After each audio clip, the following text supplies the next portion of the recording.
faut pas être systématiquement contre tout ce qu'ils font en disant systématiquement ils disent blanc, on fait noir. Non. Non. Par exemple, ce que dit Macron, il va nous dire c'est le peuple qui décide la révolution, d'accord? Ce qu'il dit est juste, c'est vrai. Mais bon, il dit pas de l'affaire. Hein. Ou s'il faut faire la révolution, ça sera comme il veut. Donc je crois qu'il faut se construire. Alors, je ne parle pas d'union, contrairement à ce qui était dans le message, parce que aujourd'hui, on a un petit groupe, on a tous à peu près certaines idées identiques. C'est facile de s'entendre, c'est facile de créer une certaine union. Et à partir du moment où on va être 5 millions de Français, on va rencontrer des gens qui ont des avis très différents, des parcours de vie très différents. Il peut y avoir des tas de gens. Hein. Hier, j'ai rencontré à l'hôtel un buraliste de Montpellier. Et puis dans la conversation, on est arrivé au même point. Il pourrait être là, ça serait pas gênant. Il est tout à fait d'accord. Donc il y a beaucoup de gens qui pensent comme nous. Mais qu'est-ce qui les freine? Pourquoi est-ce qu'ils viennent pas? Il y a Angie qui voulait rebondir. Ouais, parce qu'en fait, ça fait des années, finalement, on trouve des excuses à l'irresponsabilité. Où on dit toujours, ils font ci, ils nous font ça. Mais en fait, c'est nous qui programmons tout ça. Et finalement, on n'est pas dans le nous, en fait. Qu'est-ce qu'on fait? Parce qu'on fait, en fait, au quotidien, on est là rassemblés. Donc, on fait quelque chose. Et ça, on ne le demande pas à l'administration. Mais on est toujours, en fait, à faire l'aumône, à donner justement le pouvoir de nous posséder, en fait, finalement. Donc, le fait de se responsabiliser, c'est pas, en fait, être ton prochain comme toi-même. C'est pas de faire les choses à la place de l'autre. C'est justement qui peut le plus, peut le moins.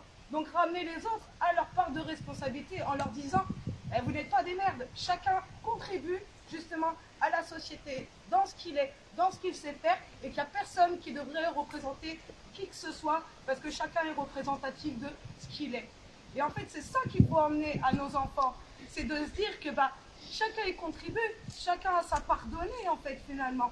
Et que la part donnée, c'est pas celui qui va la troquer, la marchandiser, ou quoi que ce soit.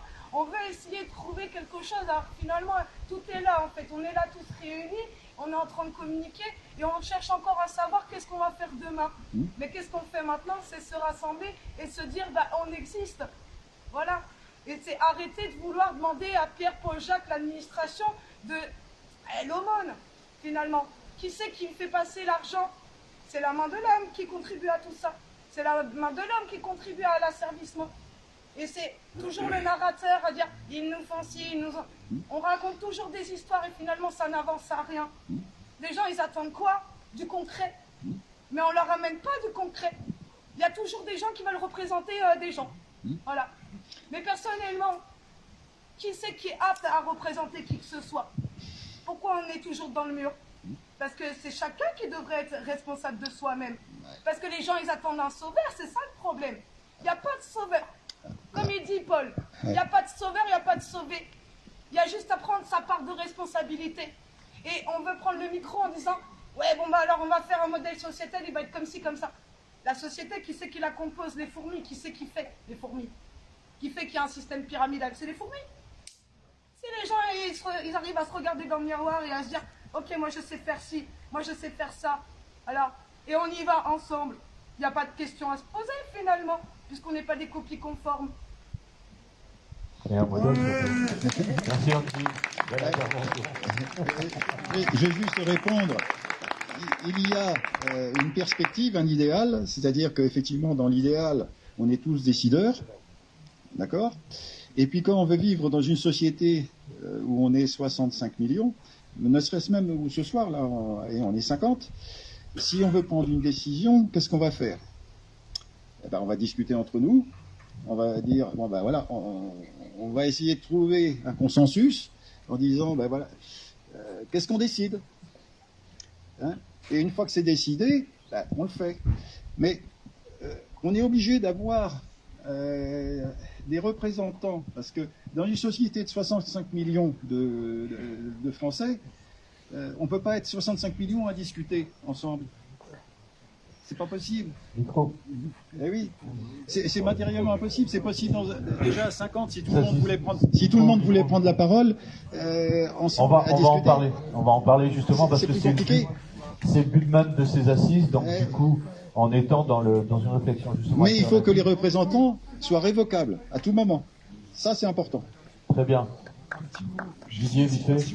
C'est juste pour une citation, c'est quelqu'un, c'est une sœur à moi, c'est une sœur de lutte, donc voilà. Cette citation, c'est de Camille Arcana. Il faut savoir pardonner. Mais pour pardonner, il faut que chacun reconnaisse ses méfaits. Tout à fait. Voilà. Je suis d'accord. C'est ça. Ouais. Il y a Marlène qui veut nous dire quelque chose. Si j'ai compris, vous gardez l'Assemblée, vous faites une Assemblée parallèle. Les gens qui ne veulent pas donner leur représentation, à telle ou telle Assemblée dans votre système, c'est la responsabilité de l'Assemblée nationale parallèle de dire s'ils travaillent pour le bien commun, ils vont faire des propositions de réalisation ou d'action pour dire voilà ce qu'on vous propose de faire. Après, est-ce que la population française va suivre ou pas suivre? Libre à elle. Mais il faut qu'il y ait un contre-pouvoir. S'il n'y a plus de contre-pouvoir en France, il faut en créer un. Hein? Très bien. Est-ce qu'il y a d'autres questions sur ce même sujet? Lara? C'est pas une question, c'est pour rebondir. Je crois que créer une assemblée en parallèle, comme tu dis, on n'a pas tous envie de donner notre représentativité, de moins en moins. Je crois que c'est le monde d'après, encore après. Quand on aura tous changé nos mentalités et qu'on aura compris ce que c'est que des vraies valeurs humaines. Et je crois que c'est plutôt là-dessus qu'il faut travailler, selon moi. Et ça commence par un changement individuel. Vous l'avez dit, la citation de Gandhi. Et en fait, on est tous, enfin là, chacun, on est tous des individus, et c'est dans nos vies qu'il faut apprendre à changer des choses. Et on a tous une représentation à donner et un exemple à donner aux autres. Et dans le quotidien, le reste suivra. Je pense, moi, je sais pas s'il y en a qui m'ont vu cet été, je me suis foutue à l'eau là, à faire des vidéos. J'ai juste fait ce que j'avais envie de faire. Donc j'ai d'abord agi dans mon propre intérêt. Je me choisis d'abord. Je fais quelque chose qui va m'épanouir, qui va donner de la joie à moi-même d'abord. Et après, du coup, on rayonne autour de nous. Et donc, après, l'exemple, il est suivi par les autres. Et c'est comme ça. Et ceux qui nous gouvernent, ça fait pas 10 ans qu'ils y sont. Ça fait des siècles qu'ils fonctionnent comme ça. C'est du poison qui est distillé depuis des siècles. Et bien nous, on va semer de l'amour petit à petit et on va transformer comme ça la société. Mais c'est bien de se rassembler parce qu'il faut qu'on se sente soutenu, il faut qu'on crée du lien. Mais changeons chacun. On a tous un rôle à jouer dans la société. Il faut trouver là où on peut semer notre graine, là où on peut rayonner. Et c'est ça qui fera le changement. Et après, quand on aura tous grandi, on pourra être plus fort et dépasser plutôt à la bête. Exactement. Ouais, je suis d'accord. C'est d'ailleurs pour ça que la citation initiale, c'était soit le changement que tu veux voir dans le monde. Hein, effectivement, ça commence par un travail personnel. Bon, le problème, c'est que sera la France dans 6 mois? Qu'est-ce qu'on... On va prendre la résilience. Pardon? Il faut devenir résilient. C'est une solution intermédiaire, ça, oui. Effectivement, il va falloir faire face aux problèmes ponctuels. Mais si on veut changer quelque chose dans la société, il faut s'organiser, il faut se structurer et dire que si une Assemblée nationale qui représente 5 millions d'individus décide, bon, on est 5 millions, on décide de prendre le pouvoir, eh ben, c'est 5 millions d'individus qui vont se mobiliser pour prendre le pouvoir. Pour moi, c'est encore excusez-moi, c'est de l'utopie. Mais tout à fait. Ma voix, quand tu vas parler de ma voix, oui. J'en ai fait partie en 2017 avec Paul. Je me suis même représentée. Exactement. Et la main, voilà. Allez, j'y vais. Ouais. Et c'est quoi? On est dans un système qui est mafieux. Eh oui. Qu'est-ce que vous voulez qu'on fasse face à ça? Maintenant, depuis, j'ai compris que même c'est pas simple. Oui. étaient truquées. Donc, non, c'est vraiment, je pense que c'est au local, c'est individuellement. Et après, le reste suivra, le collectif va grossir. Pour moi, il y a urgence. Oui, mais l'urgence, elle est qu'on se prenne en main chacun. On fasse notre évolution intérieure. Mais oui. Il y a un soin, tu avais une question s'il y a vraiment une urgence, si on a des problèmes alimentaires, si on rentre dans... Voilà, si ça devient vraiment le chaos, ça va réveiller plein de gens. Et ils vont tous, du coup, commencer à nous écouter. Et puis nous, on aura travaillé sur nous. On saura ce qu'il faut faire. Donc c'est ça, c'est pour devenir de plus en plus résilient, pour être prêt à aider ceux qui vont tomber de haut et qui vont pas savoir quoi faire. Donc on a tout intérêt à se renforcer, à devenir de plus en plus résilient, de plus en plus fort, de plus en plus compétent. Et voilà.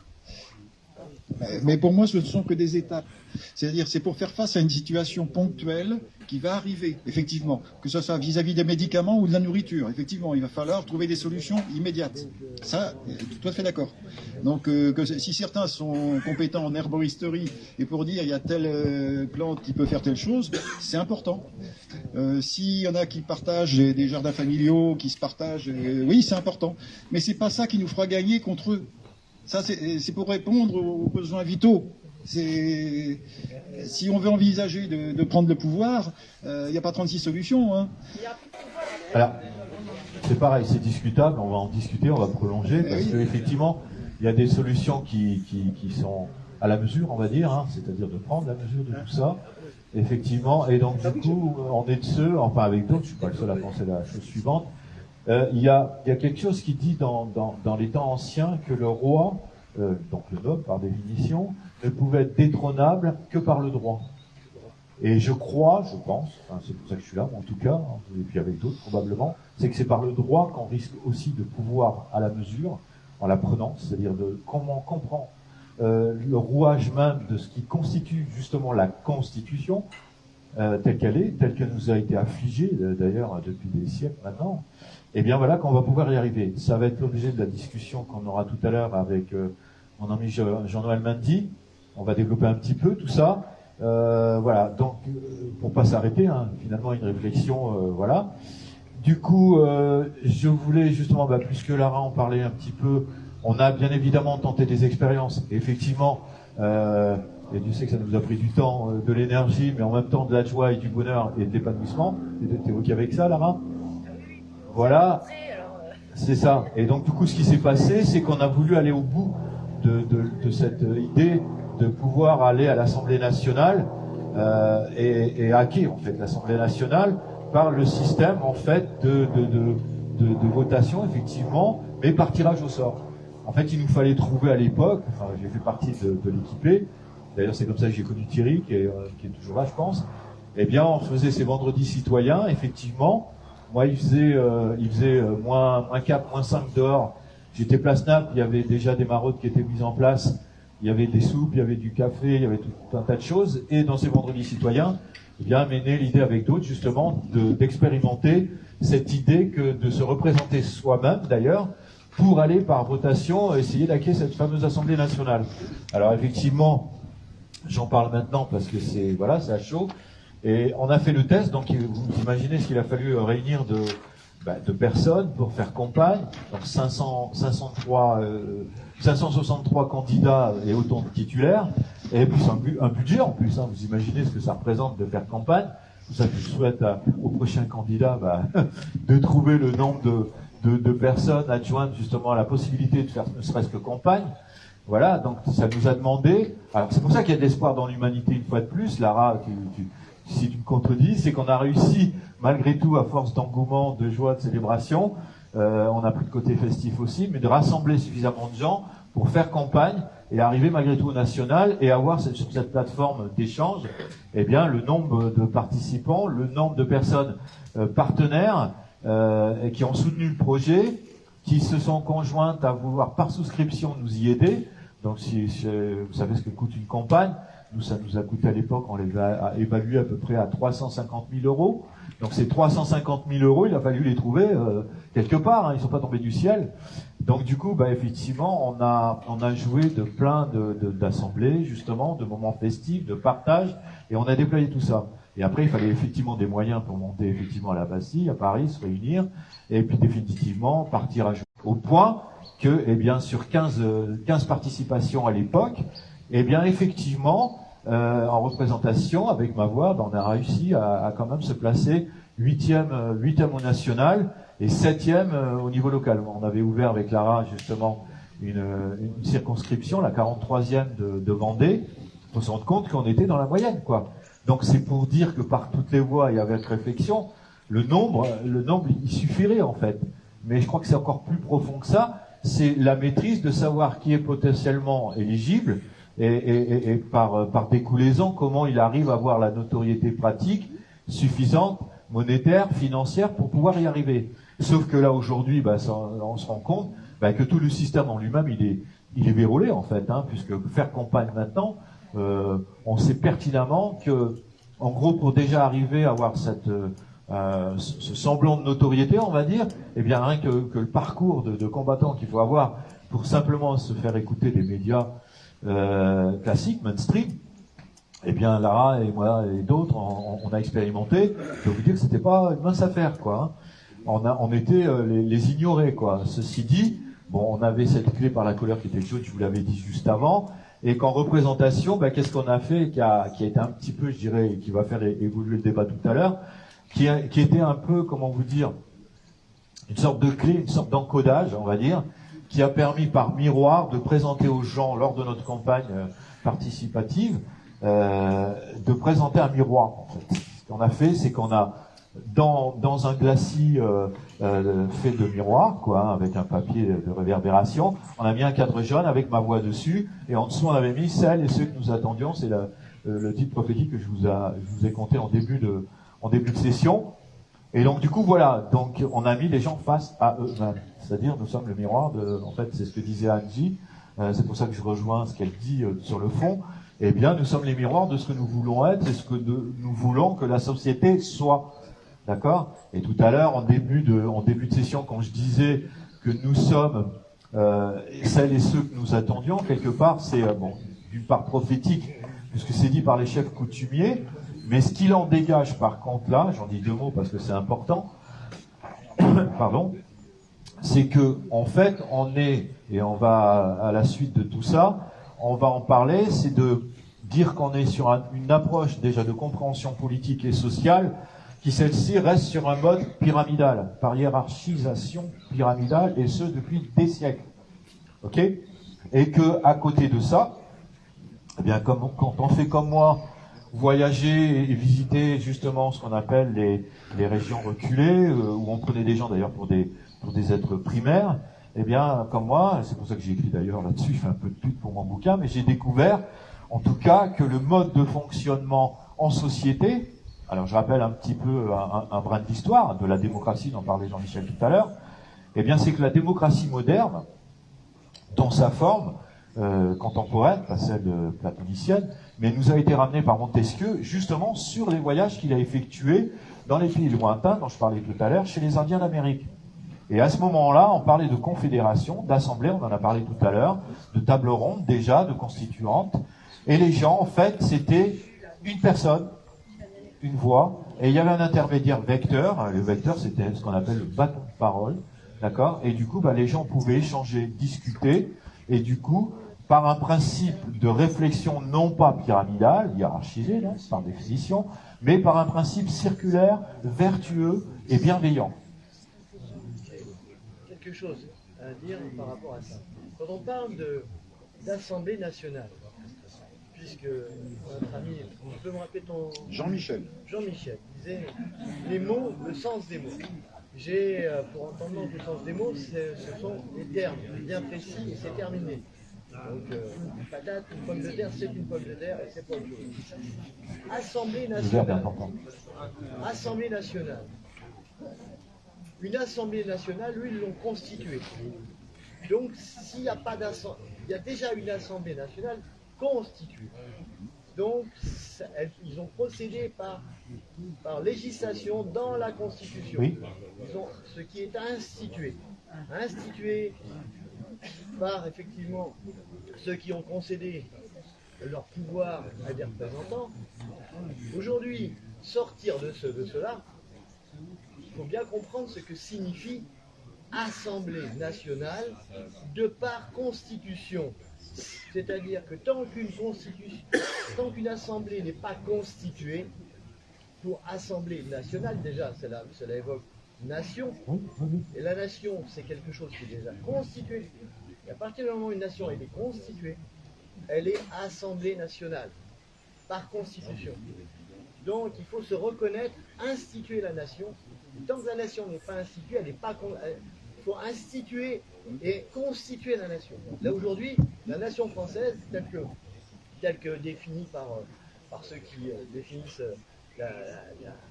la politique et la démocratie, ils ont constitué leur vision, leur paradigme.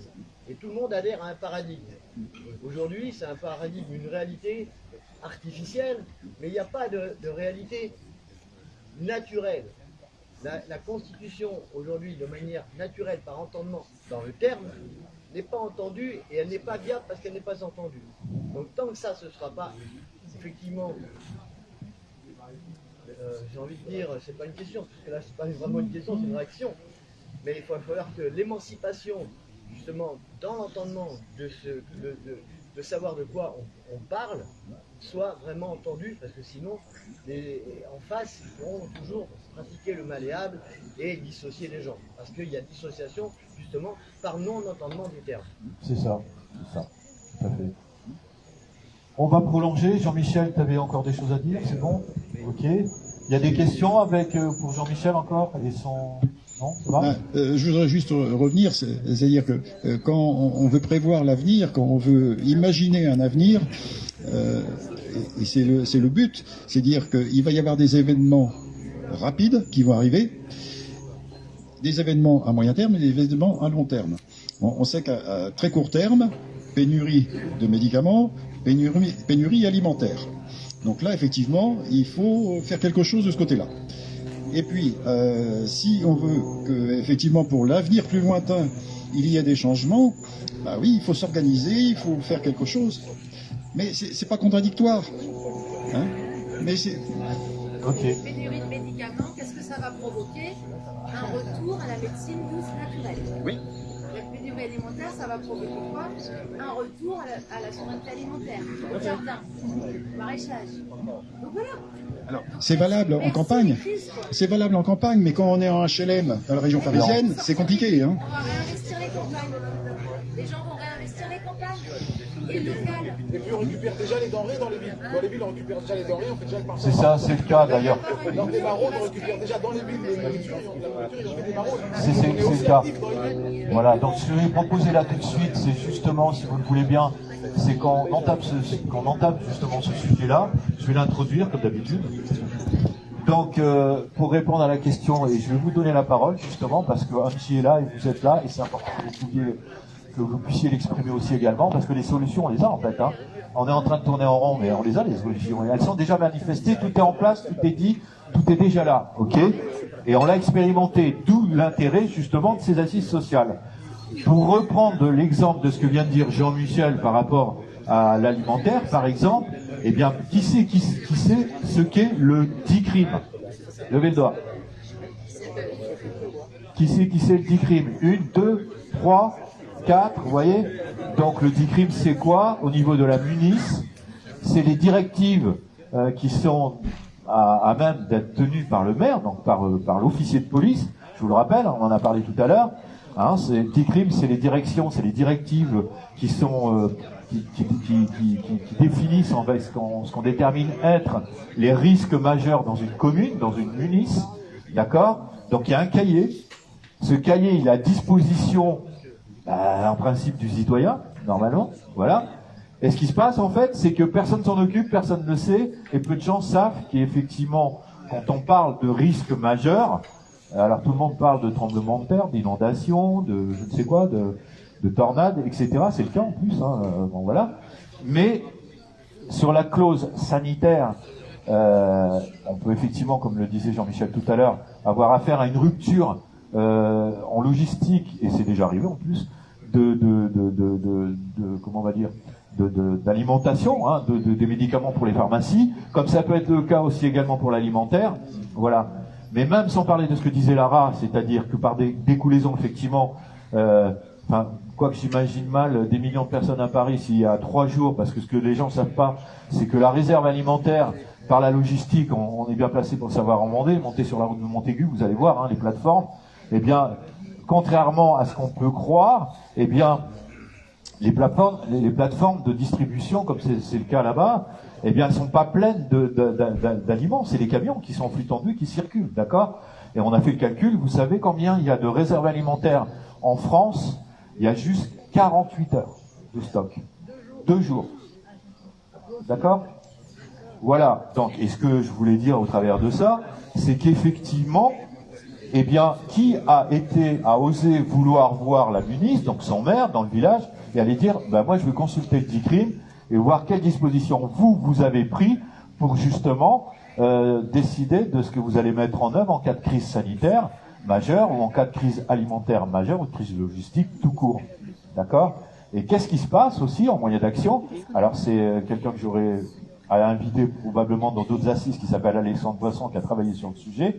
Eh bien, de cause à effet, ce qui se passe, c'est que dans le système pyramidal, justement, qu'on nous impose, eh bien, par répercussion, le maire doit rendre compte au sous-préfet qui doit rendre compte au préfet, etc., etc. Et sur un système d'échelle, eh bien, leur système de gestion, en fait, citoyenne, humaine, devient complètement par découlaison caduque. D'accord? Donc voilà. Mais là, aujourd'hui, les gens ne sont pas au courant, ne le savent pas, mais c'est pourtant simple d'aller voir le maire, de demander à la secrétaire d'ouvrir le cahier et de voir quelles sont les dispositions que vous avez dans vos propres communes. Donc déjà, et ça pourrait d'ailleurs déclencher des systèmes de réaction, justement, qui feraient peut-être qu'ils se réveilleraient un peu. Voilà. Là maintenant, justement, avec Angie, je vais lui demander de s'approcher aussi. Elle va nous définir un petit peu, avec les amis avec lesquels elle est sur Nantes, justement, qu'est-ce qui procède aujourd'hui du travail associatif qu'elle a mis en place, qui demande lui aussi à vouloir se déployer. On va commencer un petit peu à parler de ça comme étant des solutions. Voilà. Tu nous fais un bref débrief qui ne va pas durer trop longtemps, mais pour vous dire simplement, pour mettre une touche de positif dans tout ça, c'est qu'évidemment, il existe des choses, il existe des moyens. Je vais demander juste à Angie une petite introduction, parce que la journée de demain, elle va être plus centrée, on va partager avec d'autres justement tout ça. Donc voilà, pour vous dire simplement que ça existe, que c'est, voilà. Je te laisse un petit peu parler sur le sujet. Eh ben en fait, le souci, c'est que les gens préfèrent croire plutôt que savoir, et préfèrent attendre plutôt que faire, et finalement, on ne fait rien. Et on est toujours au même point. Alors que finalement, les poubelles, elles sont pleines, on pourrait faire des actions, justement, où, depuis le 1er janvier, c'est interdit de jeter, la loi. Mais qui c'est qui fédère autour de ça? Qui c'est qui crée du mouvement là-dessus? Parce qu'on parle d'autonomie alimentaire, mais où sont ceux qui font de l'autonomie, qui plantent des carottes et des choux, et qui viennent justement nous prêter main forte pendant les maraudes, pendant les distributions alimentaires? Ils sont où, ces gens-là? On attend quoi? On est tous seuls. En fait, on est tous dans son petit moi-je, dans son petit monde. On a un monde pour tout le monde, mais finalement, tout le monde veut tirer la couverture vers soi. Alors, ce que j'ai vu de par toutes les associations, ce que j'ai pu voir depuis toutes ces années, parce que c'est une assoce pour ça, une assoce pour ci. Il y a une assoce que j'ai mis en place, un outil pour tout le monde. Il y a déjà 11 antennes, mais il manque les individus justement qui la composent, et elle peut que se déployer. Elle est basée sur les droits fondamentaux de l'être humain, voilà. Donc la déclaration des droits de l'homme et du citoyen, où nous naissons et demeurons libres et égaux en droit. Il n'en détient qu'à chacun justement de prendre conscience de ce qu'est le droit et le devoir de par la loi, et personne ne fait la loi. Il ne suffit que justement à mettre du sien. Donc l'association, elle compose d'individus qui ont une base de connaissances, de savoir, et qui la met justement en pratique pour le bien d'autrui, sans vouloir marchandiser quoi que ce soit, puisque dans la déclaration des droits de l'homme et du citoyen, la marchandisation du vivant et l'esclavagisme est interdit. Puisque tout est là à notre portée, il n'y a que l'homme, la main de l'homme, qui marchandise par le biais de la banque, et que finalement ça nous dessert. Voilà. Qui c'est qui plante les carottes? Qui c'est qui bâtit des maisons? Qui c'est qui fait, en fait, finalement? C'est pas les banques. C'est nous tous. Donc, être en association, c'est pouvoir fédérer. Donc, être ton prochain comme toi-même, c'est pas de faire les choses à la place de l'autre. C'est de mettre face à la responsabilité de chacun, voilà, sans attendre un sauveur. Merci Paul pour la musique. Voilà. et de se dire, on n'est pas des moins que rien. Voilà. Il y a des choses que je sais faire et d'autres choses que je ne sais pas faire, et c'est comme ça que je peux me compléter avec chacun. Et ce que nous on fait dans la rue, que ça soit avec Alex, avec Christelle, avec Jean-Noël, voilà, avec le collectif régional de solidarité, où ils sont là à prêter main forte pour les plus démunis, pour ceux qui sont ignorés de tous, où on veut les représenter, et que finalement on tombe toujours en rond, alors que finalement même ces gens qui sont à la rue ont un savoir-faire, ont une bouche et savent communiquer, et qu'on leur donne même pas l'opportunité parce qu'on leur dit c'est des SDF.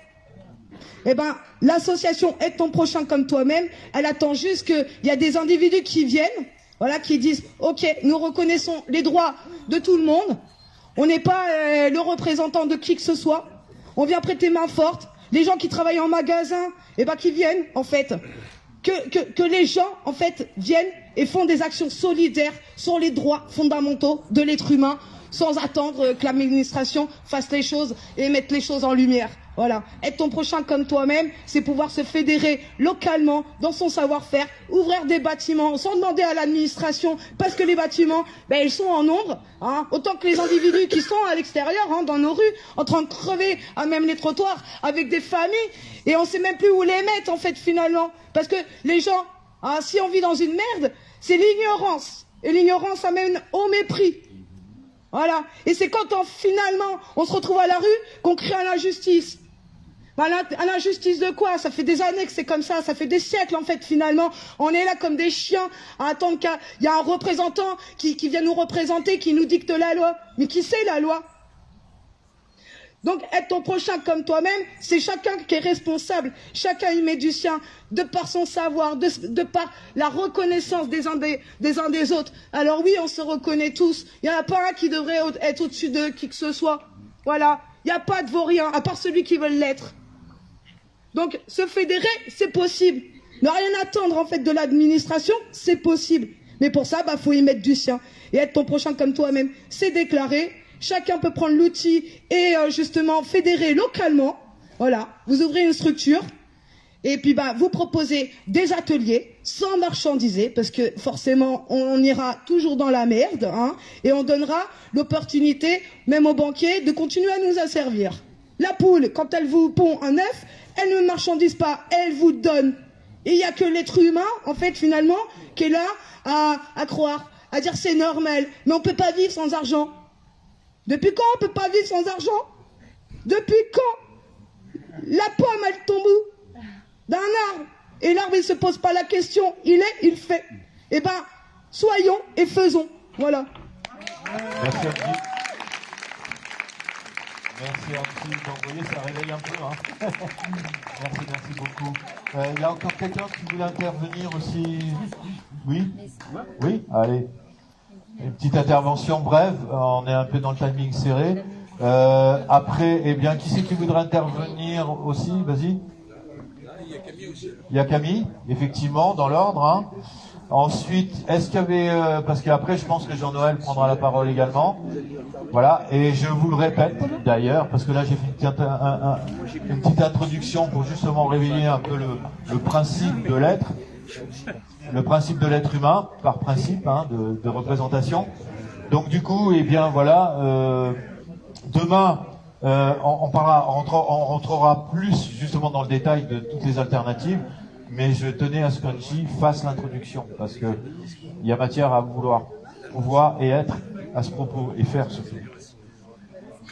Je te présente. Donc, bonsoir. Je m'appelle Luc Laforêt, j'ai 63 ans. Je suis ingénieur en informatique à la retraite et j'ai fondé début 2020 une initiative qui s'appelle Une perspective, la 6e République, dont Camille Cadou connaît bien l'histoire un peu. L'idée de départ, c'est que nous allons vers la barbarie. Et les différentes barbaries dont on parle, qui sont évoquées, que les gens essayent de répondre par la résilience, elle est multifactorielle. Et pourquoi je parle de barbarie? Parce que la barbarie, c'est le mot qui résume en définitive tous les dysfonctionnements de la société et la trajectoire vers laquelle nous allons. Donc on peut parler de la guerre qui est revenue en Europe, de l'environnement, de l'éducation, du transhumanisme, des pandémies, des néo-nazis véritables, etc. Qu'est-ce que c'est que la barbarie? La barbarie, c'est les atteintes à l'humanité, justement, aux besoins du corps et de l'âme. Donc, pour paraphraser Simone Veil, la philosophe, 1909-1943. Pas confondre avec la ministre de Giscard.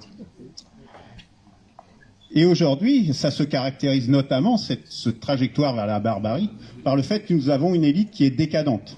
On voit bien aujourd'hui, avec toutes ces transgressions qu'ils ont, avec les drogues, la pédophilie et toutes ces choses qui touchent en définitive nos dirigeants.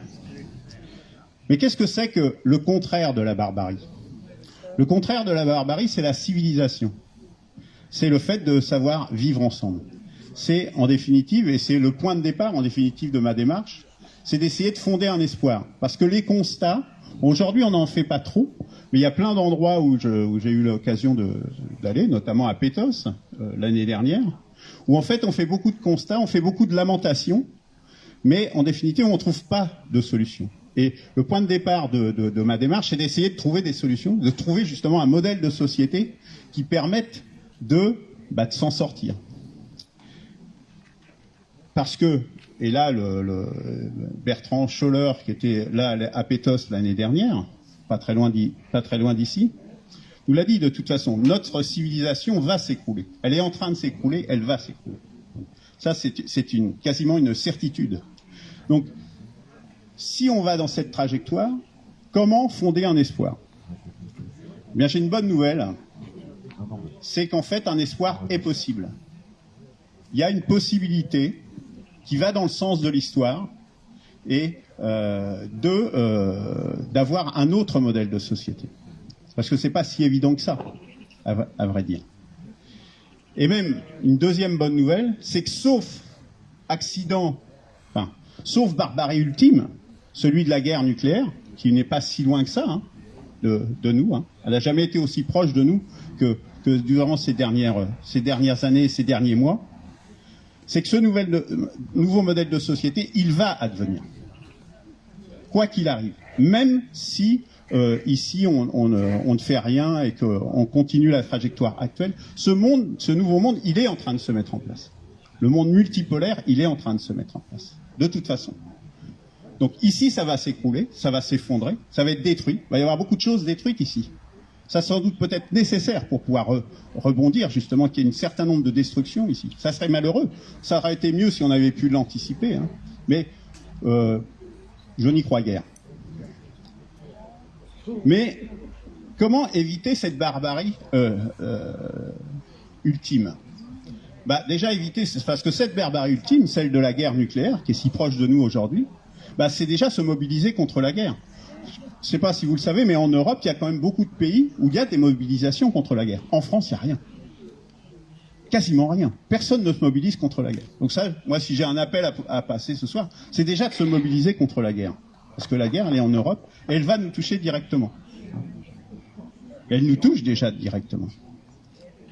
Et puis, l'autre condition, c'est soit d'être actif, c'est-à-dire de faire que ce changement de monde vers ce monde multipolaire, nous agissions dessus, donc essayer d'être actif, ou au contraire d'être réactif et de se laisser aller et de mal réagir et de se faire en définitive subir tous les effets délétères de cette transition. Parce que le vrai enjeu, c'est de changer le système. On est d'accord. Je pense qu'on est là-dessus. Je pense qu'on est tous d'accord sur cette idée. Mais pour changer le système, il y a quand même une condition pour que ça se passe dans de bonnes conditions, c'est de savoir où on va. C'est d'avoir un but. Est-ce qu'on a un but?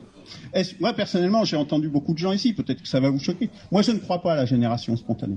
Je ne crois pas qu'en mettant 1000 personnes ou 10 000 personnes ensemble, il va sortir le truc qui va permettre.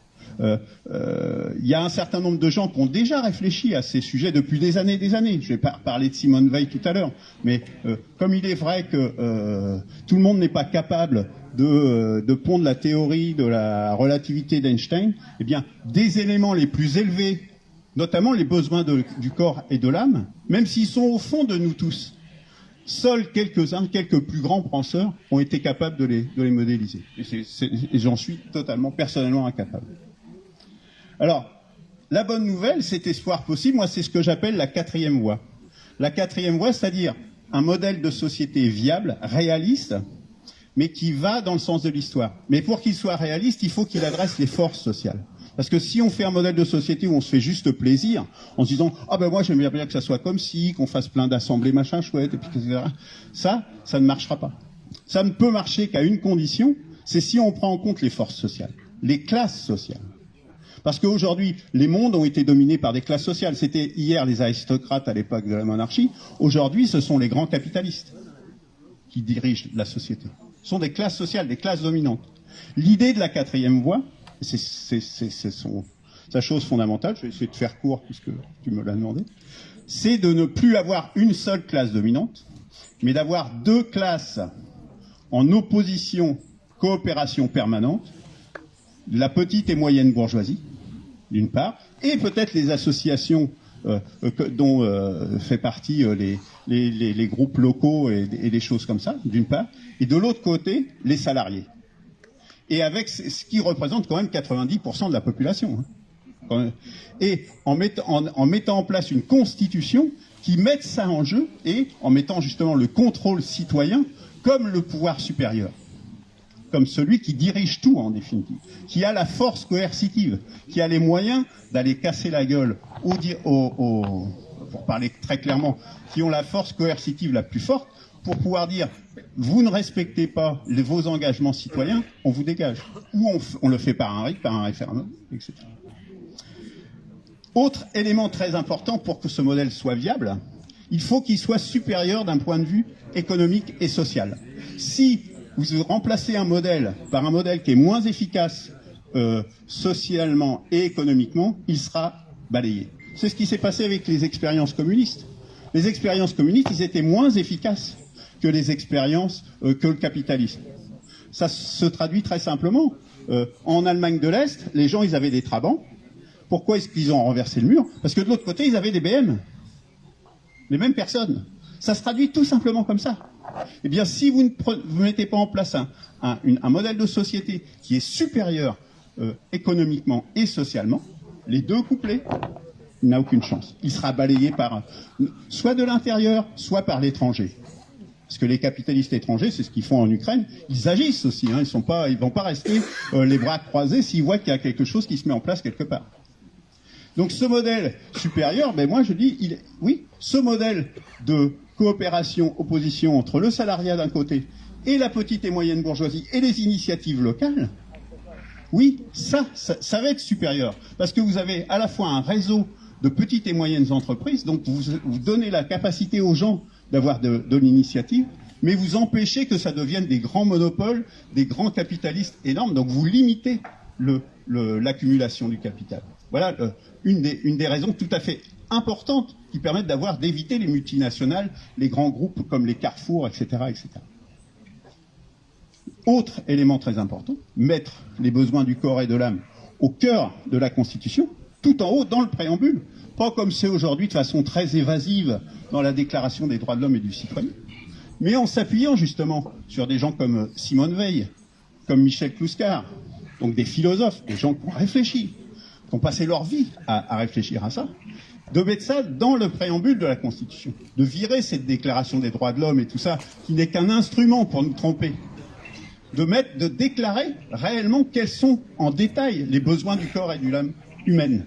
Et ça, de le mettre comme des garde-fous tout en haut de la Constitution. Voilà, j'en resterai là. Je pourrais continuer, mais si vous voulez en savoir plus, je vous invite à venir me voir. Il y a un certain nombre de papiers qui expliquent la quatrième voie et tout ça. Voilà. Merci. Petite question pour toi, Luc, du coup, Didier, vas-y. Alors, si vous évoquez l'époque du mur, avec effectivement ces gens de l'Est qui rêvent vraiment de l'Ouest, il y a eu 20 ans après l'âge du mur, Ignacio Ramirez, qui était un rédacteur en chef du Monde diplomatique de l'époque, avait créé un très bon article là-dessus, où il posait la question aux gens de l'Est. en disant 20 ans plus tard, alors, comment va la vie? Et la réponse a été la suivante. Ben, vous savez, à l'époque du communisme, ben, effectivement, si je disais un mot sur le président, je me faisais enfermer. Par contre, si je disais merde à mon chef, je me faisais ni virer de la boîte et ni reprendre la maison. Aujourd'hui, ce qui a changé, c'est qu'effectivement, je peux dire merde au président. Mais si je me dis merde à mon chef, je me fais virer de chez moi, je me fais virer de mon boulot. Et le gars, il finissait par dire, bah, l'un dans l'autre. On n'était pas si mal à l'époque. Je connais une Moldave aussi qui était qui disait ça. Ouais. Oui. Sauf que, oui. Sauf que la réalité politique, c'est qu'aujourd'hui. Ce qu'on appelle la fausse alternative. Mais la réalité politique aujourd'hui, c'est que aujourd'hui la RDA a disparu et il n'y a plus que la République fédérale d'Allemagne qui s'impose partout. Ça, le fait politique concret, c'est quand même celui-là. La réalité, c'est ça. Yougoslavie, pareil. Tout à fait. Tout à fait. Est-ce qu'il y a d'autres questions pour Luc? Non.